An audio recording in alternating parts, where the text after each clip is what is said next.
It's the 60s, starring Dr. Johnny L. and his Madmen Band. Coming up is the most copied drum intro of all times. Phil Spector, Ronnie Bennett, later Spector, Sonny and Cher, the greatest pop record of all time, according to no one less than Brian Wilson of the Beach Boys. It's the Ronnettes' never-to-be-forgotten 1963 hit... Yeah, I'm Dr. Johnny L. Welcome to the 60s. 1, 2, 3, 4! Be My Baby, the anthem of Wall of Sound lovers. Los Angeles, March 1963. Demon producer and founder of the Wall of Sound, Phil Spector, has just signed the Ronnettes to his label Phil's, hoping to reprise the success of the Do-Run, which was just released and climbing the charts with the Crystals. And how to do that? Well, Spector teamed up again with songwriting wizards couple Jeff Barry and Ellie Greenwich and penned Be My Baby for the Ronnettes. Or rather, for Veronica Ronnie Bennett, later to become Mrs. Spector. Fact is that no other Ronette than Ronnie appears on the record. Be My Baby was then recorded in July 1963 and released August 1963, which gave the super trio Spector, Barry, Greenwich time to squeeze in the writing, recording and releasing of And Then He Kissed Me in July. Things moved pretty fast in those days. Sometimes. Anyhow, Be My Baby reached number 2 on the Billboard Pop Singles chart, number 4 on the UK's record retailer and on the R&B chart. Okay, I already told you that Brian Wilson of the Beach Boys claimed Be My Baby to be the greatest pop record of all time. And well, it's Brian Wilson, you know, so let's just assume he's right, okay? He should know, I think. And I agree, of course. But what if Be My Baby hadn't turned out a fantastic record and a smash hit? That would have been very embarrassing. Why? Why? I'll tell you why. Or rather, our Los Angeles correspondent Little Miss Lonely will tell you why from the exterior of Gold Star Studios, where the magic happened. Little Miss Lonely, can you hear me? Yes, Dr. L, I hear you loud and clear.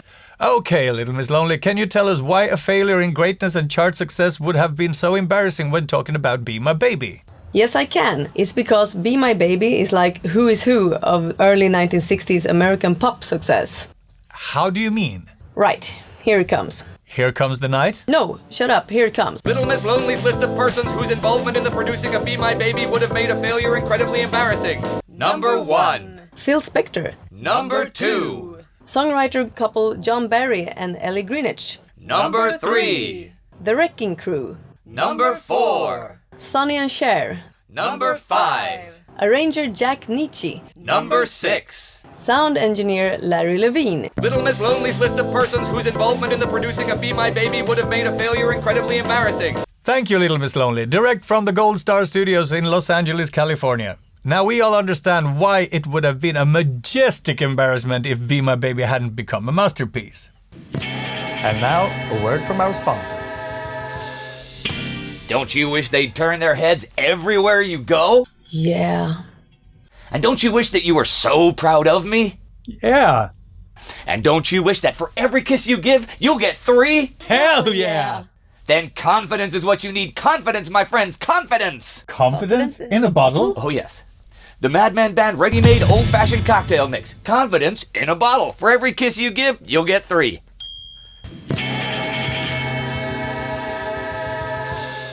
And we're back with more Be My Baby. So, all these gifted music people involved in Be My Baby. Let's have a look at a few of them and how did they contribute to the track. Let's start, like any great rockumentary, with the drums. The intro of Be My Baby is perhaps the most copied drum pattern of all time.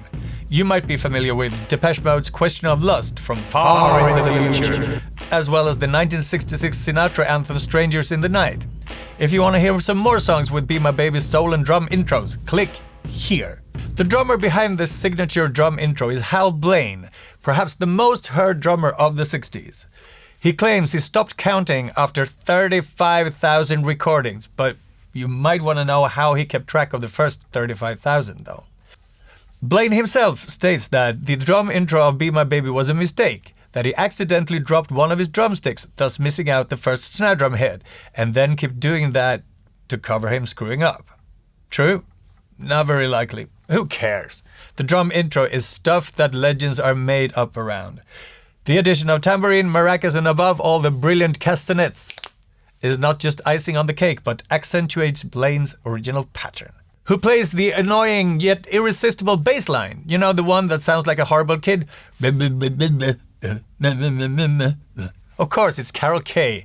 She and Blaine were the bass and rhythm foundation of the already mentioned studio musician group The Wrecking Crew, who throughout the 60s and well on into the 70s played on a ridiculous amount of hit records. She plays bass on the Beach Boys' Pet Sounds. Case closed. Now, how about the guys singing backup vocals? Well, we all know Sonny and Cher. Ellie Greenwich was one of the songwriters behind Be My Baby. Nino Temple was a member of The Wrecking Crew. But Bobby Sheen? Well, Bobby had Phil Spector produced his single called Zip-a-dee-doo-dah with the group Bob B. Sox and the Blue Jeans, and would much later join the Coasters. But never mind him. What I want to know is the story of the Blossoms. And in order to get their story, I'm going to call Gracia Nietzsche, member of the group and wife of arranger Jack Nietzsche. I have her number here and I'm going to call her on my Mars phone. 6422.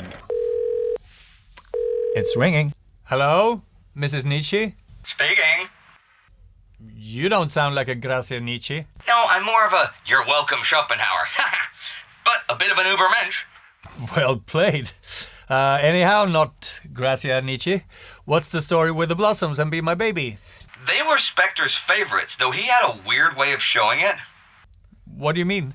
He chose them to sing on his hit single Rebel Rebel, but it was not credited to the Blossoms, but released as a single with the Crystals, and he did the same thing several other times to them.